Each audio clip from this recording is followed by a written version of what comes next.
Hola a todos, vamos a empezar con la tutoría número 4, la sociedad medieval, que coincide efectivamente con el tema 4. En esta tutoría vamos a ver tanto la alta edad media como la baja edad media y luego vamos a concretar esa edad media en la España medieval, ¿vale? Vamos a ver la situación española en aquel momento. Además hablaremos de los artes románico y gótico, que son los que acompañan a esta época y que también, bueno, pues serán materia de examen llegado el momento. Entonces, bueno, todo es importante, ¿vale? No pensemos que el arte, como está ahí al final, no nos lo van a preguntar porque puede caer perfectamente. Bien, empezamos con la introducción, que tenemos en la página 61, esos dos periodos que componen la Edad Media. La alta es la más antigua y aproximadamente se dio entre los siglos V y XIII. La Baja Edad Media es posterior a la anterior y se dio entre los siglos XII y XIV. Después, como sabemos, vendrá el Renacimiento, que veremos en el tema siguiente. Como hemos visto en el tema justamente anterior, el Imperio Romano padeció una serie de crisis a lo largo de los siglos III y IV que acabó con él. Las consecuencias más inmediatas y más graves de esta barbarización fueron pues la decadencia de las urbes, de las ciudades, que era la verdadera base de la civilización romana. También hubo un grave descenso de la población, la pérdida del sistema de producción esclavista, es decir, se acabó la esclavitud y por lo tanto aumentaron los precios y se incrementó la pobreza. Esto, unido a la decadencia de las ciudades, hizo que las clases más altas emigraran al ámbito rural, creando las villas o feudos, que luego hablaremos de ello. La desintegración del Imperio Romano hizo que, bueno, pues que este imperio, que había sido el más grande hasta el momento, se fragmentara en pequeños reinos que luego estudiaremos a continuación. La cultura, al igual que el sistema de producción, se trasladó al campo y se creó un nuevo núcleo depositario de esta cultura, que fue el monasterio. Bien, pues tras esta introducción y viendo el mapa que tenemos en pantalla, veis todo lo que se extendió en territorio el Imperio Romano, vamos a comenzar a ver la Alta Edad Media. Una de las características principales es la aparición de los reinos germánicos. Seguro que os suenan del colegio, pero bueno, lo repasamos aquí. Solo tenemos que aprender de todas estas características y de todas estas descripciones, tan solo tenemos que saber que estuvieron allí y más o menos en qué territorio se instalaron. Ya veis que en el mapa aparecen muy bien diferenciados cada territorio y cada reino, con lo cual no es complicado más o menos hacernos una idea. Los visigodos fueron los primeros, los ostrogodos después, los francos y los vándalos, ¿vale? Además de estos reinos germánicos, tenemos que señalar la aparición en escena de un nuevo protagonista, el Islam, que como veremos más adelante también tuvo una gran importancia. En Oriente, en la península arábica, nace en el año 640 Mahoma, un profeta que aglutina todas las religiones existentes en esa zona. Bien, bajo este profeta se crea y se cree en un único Dios, Alá, ¿vale? Todas las creencias politeístas que había y que conservaban los antiguos persas se unifican y bueno, pues digamos que se consensúa que se crea en ese único Dios, Alá. Bajo esa máxima de Alá es Dios y Mahoma su profeta, se predica y se atrae a todo el entorno, expandiéndose hasta Occidente.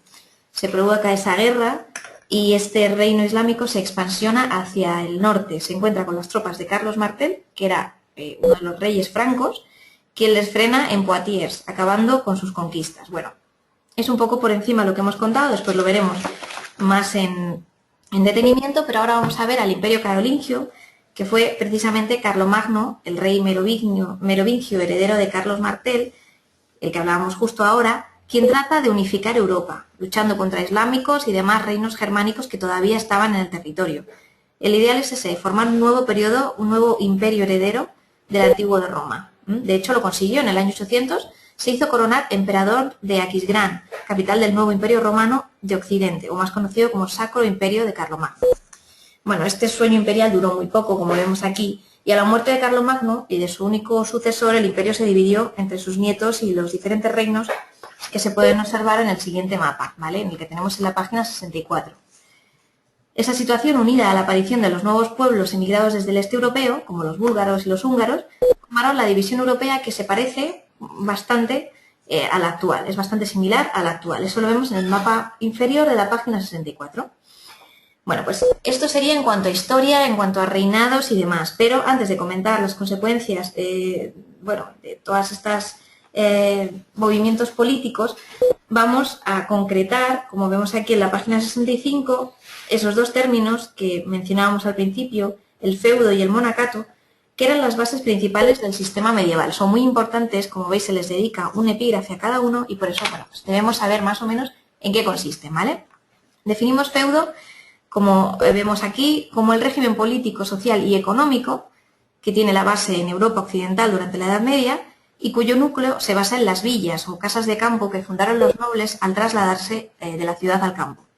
Significa, feudo, la posesión territorial de un señor, es decir, el señor feudal era el amo que explotaba el latifundio y además lo hacía para su propio beneficio y con sus propias normas o reglas, ¿no?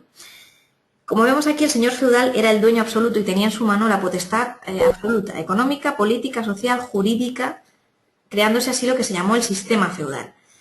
En estas circunstancias, como vemos, el poder del reino, el poder central, se desvanece, no es que desaparezca, es que claro, en aquellos pequeñas sociedades feudales, pues el rey era el señor feudal. Entonces, bueno, se formaban esos pequeños reinos, si podemos llamar. El monacato, por su parte, que también vemos aquí en esta misma página, bueno, pues era ese refugio cultural de la nueva etapa y la iglesia cristiana se organiza precisamente también de esa manera feudal, aprendiendo de los señores feudales y las grandes abadías constituían esos feudos eclesiásticos, si queréis. Los abades eran los señores feudales y sus vasallos eran los frailes, ¿no? Bueno, los monjes o habitantes de estos monasterios se ocupaban preferentemente de orar y de copiar a mano las grandes obras. Por eso decimos que aquí se conservaba la cultura de aquel momento. Bueno, pues vemos aquí en la página 66 cómo se dividían las dependencias de un monasterio típico, ¿vale? Para que lo tengamos en cuenta. Y de ahí pasamos a ver la Edad Media. La Baja Edad Media, perdón. Bajo ese concepto nos referimos al periodo, como hablábamos antes, desde el siglo XII hasta finales del siglo XIV. El máximo apogeo se dará en el siglo XIII. Las causas que hicieron posible el cambio, pues eso, el periodo relativo de paz durante la lucha contra el Islam, gracias al proceso de reconquista que veremos ahora, que emprendieron los diferentes reinos hispánicos, los musulmanes fueron derrotados. El auge del comercio también sirvió para que llegara a esta Baja Edad Media, unido a grandes progresos en la agricultura, con importantes innovaciones técnicas, como por ejemplo, bueno, pues las que tenemos aquí en la página y que además produjeron un importante aumento de población. Mejoraron las condiciones de vida y por lo tanto se decidió volver del campo a las ciudades porque ya sí que se podía vivir en muchas mejores condiciones. Resurgen entonces las urbes, ¿veis? Antes era al contrario, del campo a la ciudad y ahora justamente lo opuesto. Y se convierten en el centro de vida comercial, artesana y cosmopolita. Bueno, en suma todo aquello que hemos visto, bueno, pues produce la desintegración de Roma, como visteis, y se intuye ya el Renacimiento, el volver a lo clásico, ¿no? Todos estos siglos, estos 8 siglos que no está Roma, pues hacen resurgir más adelante el movimiento clásico de retorno. En fin, eso sería el resumen histórico hasta que llegáramos al siglo XVI, ¿vale? Al próximo tema. Bueno, en las nuevas ciudades, como decíamos, al amparo de la artesanía surge el nuevo concepto, el gremio, esa asociación de profesionales del mismo oficio.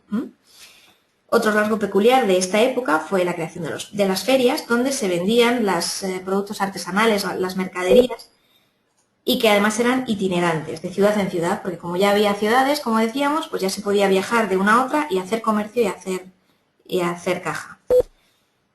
Bien, en cuanto a sociedad y cultura, el ámbito rural sigue estando gobernado por el feudalismo. Sin embargo, en la ciudad, gracias al auge del comercio y el nacimiento de la nueva clase social, de la burguesía, pues vemos que cambia, ¿vale? La ciudad no tiene nada que ver con el atraso en el que vive el campo. En las ciudades se produce una nueva estratificación donde no cabía el feudalismo y la diferencia la marcaba el grado de riqueza. Ya no importaba que fueras noble o que no, sino que pudieras hacer un negocio y ser un burgués, lo que llamaban, ¿no? Frente al monacato, que era antes el depositario de la cultura, aparece la universidad. Tiene un cierto distanciamiento del clero feudal, digamos que un color nuevo, ¿no? Un cierto laicismo. Ya vamos encaminando la cultura hacia ese panorama laico. Pero bueno, entre tanto, todavía estaba algo ligado a las iglesias, vamos.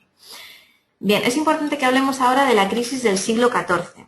El desarrollo extraordinario visto desde el siglo XIII sufrió un parón, sufrió un alto en el camino por la denominada crisis de agotamiento.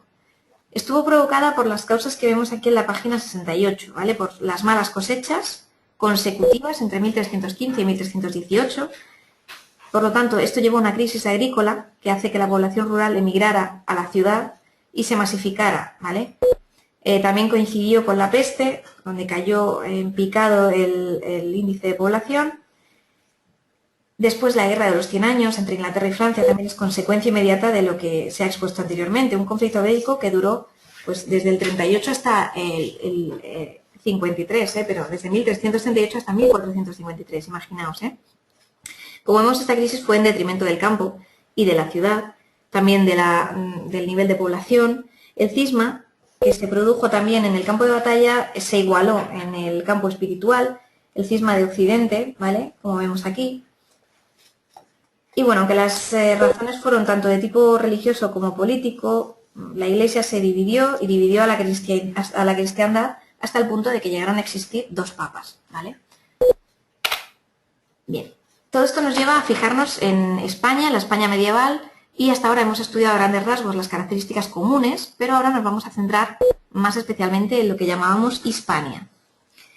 A principios del siglo V penetran en Hispania los primeros pueblos germánicos, los suevos, los alanos y los vándalos, ¿vale? Aquí los tenemos, y a partir del 507 los visigodos procedentes de la Galia son derrotados por los francos, ¿vale? Los visigodos, como decimos aquí, eran pocos en comparación con la población hispano-romana, pero fueron conquistadores que impusieron sus leyes y su nobleza. La monarquía era de tipo electivo, esto tampoco hace falta que lo aprendamos, simplemente que sepamos cómo vivían y cómo se estructuraban. En el plano cultural pudo la civilización romana, es decir, que los vencidos, los vencedores adoptaron la lengua de los vencidos, como se suele decir, ¿no? En eso no pudieron contra Roma. Uno de los problemas más grandes que tuvo la monarquía visigoda fue la de la unificación del territorio. En España siempre hemos tenido ese problema en casi todas las épocas históricas, que resolvió, pues eso, los juegos en Galicia, los bizantinos en el sur, etc. También intentó unificar las creencias religiosas. Los visigodos eran cristianos arrianos y los romanos cristianos católicos. Bueno, esto se resolvió con una lucha entre reyes. Finalmente, el sucesor de Leovigildo, Recaredo, decidió hacerse católico, acabando con el problema y resolviendo esta cuestión. Pese a lograr la unidad peninsular y legislativa, la monarquía visigótica, debido al carácter que tenía, como decíamos antes, electo, tuvo muchos problemas de sucesión, ¿vale? Se dio la batalla del río Guadalete y los moros vencieron entrando en el sur peninsular en el año 711. Bueno, aquí hace aparición el Islam en Hispania. Antes nos hemos referido brevemente a ellos, al concepto, al nacimiento y a la expansión. Y bueno, pues la palabra Islam, como sabemos, significa sumisión a un Dios naturalmente, claro. Y el principal precepto es que solo hay un Dios, Alá, y Mahoma es su profeta. Junto a este hay otros 5 preceptos que vemos aquí en la página 71, que es interesante que leáis y para conocer un poquito mejor esta cultura. También vemos que las enseñanzas de Mahoma se recogen en el libro denominado el Corán. Vale, leemos todo esto, aunque no tengamos que memorizar todos los datos, sí que es importante lo que os voy comentando, que vayáis tomando nota. Bueno, hasta el año 750 hubo una sangrienta revuelta en el que fueron asesinados la mayoría de los omeyas y sustituidos por la dinastía abasida, ¿vale? Vemos aquí los reinos califas, etcétera, todo esto lo leemos, como digo, y hacemos un pequeño esquema en el que aparezcan los datos más importantes que estamos dando.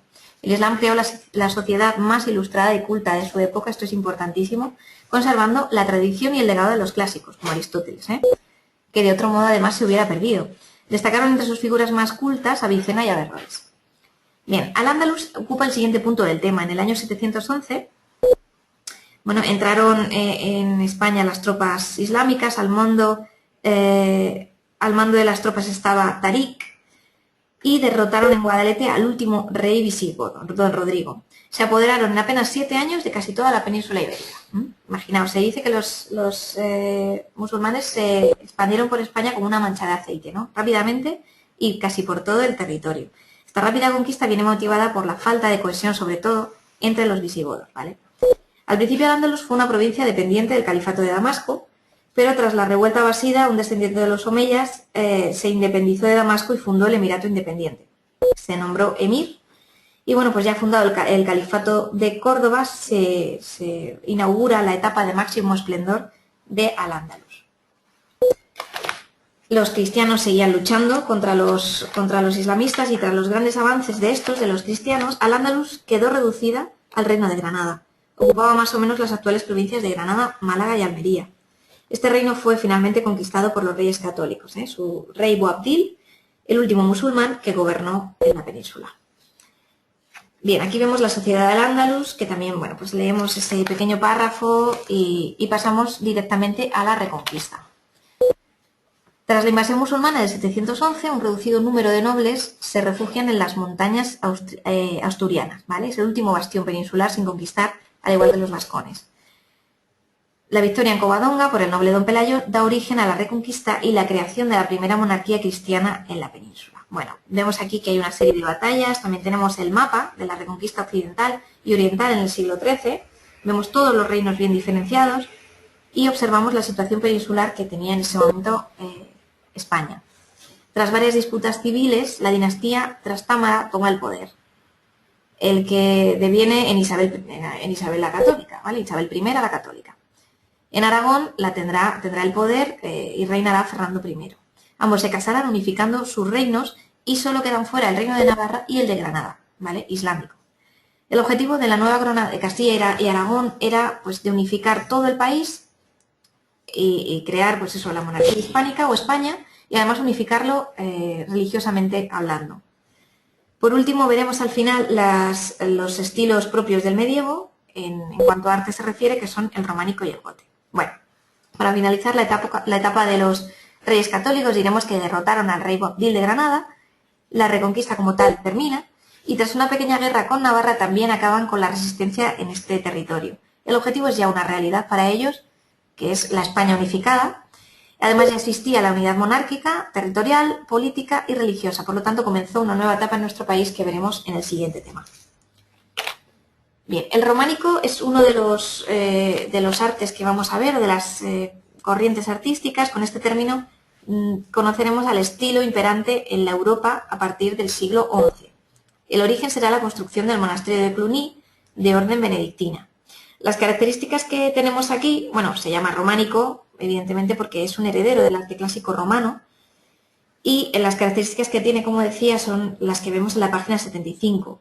Es de carácter religioso, el mecenas de la época aún es la Iglesia, es decir, el que paga o el que permite que este arte se pueda crear, es la Iglesia, ¿vale? Se crea sobre todo en edificaciones religiosas, como ermitas, iglesias o catedrales. Es de carácter rural. Las primeras construcciones, bueno, serán ermitas campestres y luego ya cuando se va desarrollando la ciudad se construirán iglesias y catedrales, que son bueno, pues las más conflictivas y las empresas más grandes, ¿no? Se utilizará la piedra de sillería, el arco de medio punto, se formará la bóveda de cañón gracias a la prolongación de ese arco y los pilares que sujetan la bóveda son de sección cruciforme terminados en capitel. Bueno, todo esto siempre preguntáis que si lo tenemos que aprender tal cual, es conveniente aprender por lo menos lo más importante para luego poder contraponerlo al arte gótico. Entonces sí, este párrafito hay que tenerlo más bien controlado, ¿vale? La fachada externa será una obra de carácter escultórico, típica del románico, con sus relieves que representarán a Cristo, a la Virgen o a los apóstoles, y la escultura también será de carácter religioso, ¿vale? Será normalmente de madera policromada. Se representará a la Virgen con el niño sentado en el regazo. Son muchas las imágenes que tenemos en el tema y también las que tenemos en la diapositiva. Y bueno, pues sabemos un poco, en cuanto vemos algo de carácter románico, más o menos sabemos cómo, en qué época se encuadra, porque es muy característico. La pintura también será característica, se hará al fresco, es decir, se pintará directamente sobre la cal que cubre los huecos internos de las iglesias. Naturalmente, a diferencia de los cuadros, no se podrá transportar, sino que, bueno, pues se tendrá que quedar donde esté la construcción y por eso apenas queda pintura románica, ¿no? Porque ha sufrido las inclemencias del tiempo y del paso del tiempo y no se ha podido trasladar a sitios donde estuviera mejor conservada. Bueno, no se puede hablar de una ruptura entre románico y gótico, porque aunque aparecen formas nuevas, permanecerán las antiguas, y es muy normal que en esta etapa se inicien catedrales en estilo románico y se concluyan en gótico. Daos cuenta que se tardaba muchísimo y tenía mucho esfuerzo, tenía que invertirse mucho esfuerzo en la construcción de una catedral. Por eso a veces se iniciaban en románico y se acababan en gótico. Bueno, el gótico, que es la última parte del tema, es un término despectivo, fijaos, surge de ahí, de origen italiano. Se había seguido más o menos la tradición de la Roma clásica, por lo que el románico italiano se reduce a la parte norte o continental. De esta forma, el gótico, que será heredero del románico, se considera el arte de los godos, es decir, de los bárbaros, por eso el carácter o el término despectivo. Antes hemos finalizado con que el periodo de la transición o el periodo entre los dos artes empezaría a partir del siglo XIII. El gótico perdurará hasta el siglo XVI, ¿vale? Hasta bien entrado el XVI. Las características que tiene, bueno, pues seguirá siendo un arte religioso, claro, igual que el anterior. También el mecenazgo, bueno, pues se irá desprendiendo del carácter eclesiástico y será más civil con el paso del tiempo. La técnica constructiva, pues lo que ha hecho ha sido engrandecerse, o sea, se busca mayores ventanales, lugares más amplios, vidrieras que arrojan más luz al interior. El gótico, digamos, es el arte de las vidrieras. Se busca la verticalidad, como vemos en las imágenes, en busca, pues eso, precisamente de Dios, del deseo físico de acercarse lo más posible al cielo. El arco de medio punto será sustituido por el ojival y la bóveda, si prolongamos ese arco de medio punto, será de crucería, claro. Los pilares se hacen más finos, claro, para aumentar esa verticalidad. Y bueno, mientras que en el románico se consideraba a Cristo como Dios, la imagen humana del mismo apenas tiene importancia, ¿verdad? En el gótico, al contrario, se invierten los términos. Sin dejar de ser el origen divino, ahora Cristo es el Hijo del Hombre, ¿vale? Es hombre.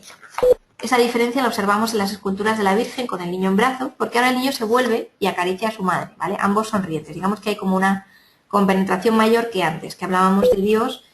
Ahora, al hablar de madre e hijo, la compenetración y la cercanía es mayor. En la pintura sucede exactamente lo mismo.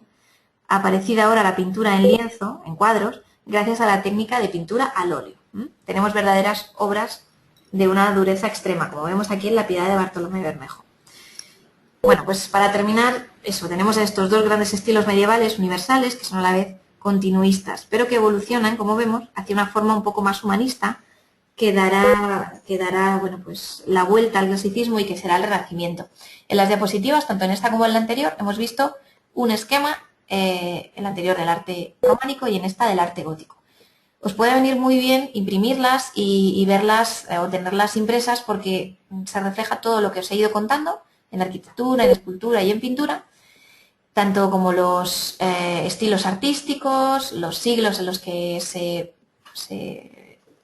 desarrollaron, también el mecenazgo, que en una parte fue religioso y en la otra compartió ya con la civil, en fin, todo lo que resumen estas 4 páginas os vienen estas 2 diapositivas, entonces vendría bien que las tuvierais. Pues nada, con esto terminamos el tema 5, que será el siguiente, comenzará con la Edad Moderna y veremos, como os he dicho, el Renacimiento. Hasta entonces, pues nada, revisad el tema, hacemos los ejercicios de autoevaluación y seguimos con el estudio. Mucho ánimo y cualquier cosa que necesitéis, pues ya sabéis, tenéis más que consultármela.